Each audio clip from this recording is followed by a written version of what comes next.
আপনার হাতটা খুব ভালো, খুব পরিষ্কার হাত। এখন থেকে 2 বছর পরে আপনার একটা বিরাট সুযোগ আসবে। সেই সুযোগটা যদি আপনি ধরে রাখতে পারেন তাহলে আপনার দারুণ ভাবে আর্থিক সচ্ছলতা আসবে। আপনার আয়ু রেখা খুব দীর্ঘ। আপনার বয়স কত? 58 বছর।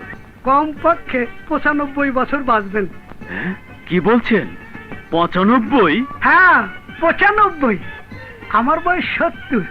আমি এখনো স্ত্রী সহবাস করছি। আপনি কে?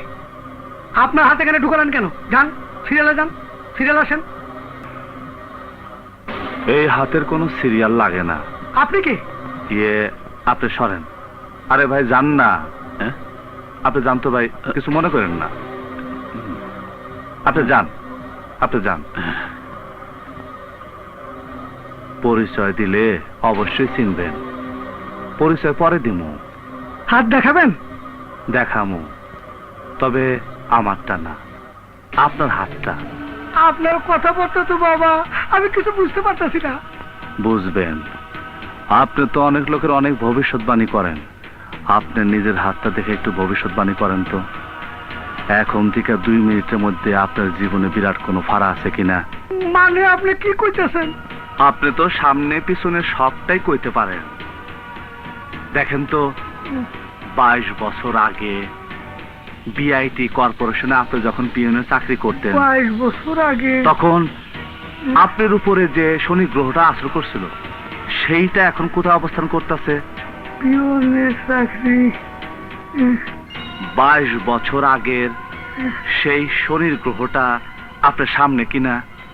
বাবা আমি তো আপনার কথাবার্তা কিছু বুঝতে পারতেছি না। আচ্ছা আচ্ছা, লাল মিয়া নামে একটা লোক ছিল। হ্যাঁ, ইলেকট্রিক শর্ট খেয়ে মারা গেছিল। তার একটা ছেলে ছিল বাচ্চা।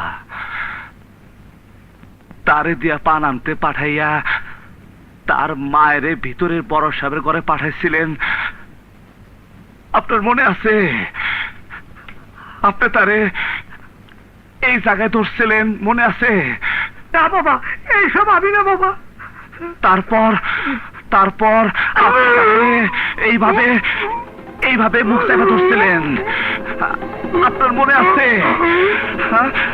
কাঙ্কির পোলার তরে আমি খুঁজে বেড়াইতেছি।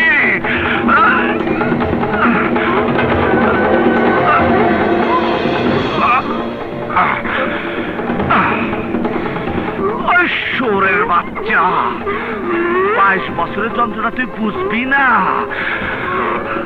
আমার আম্মাজান 22 বছর ধরে আমার সাথে কথা কয় না। শোরের বাচ্চা,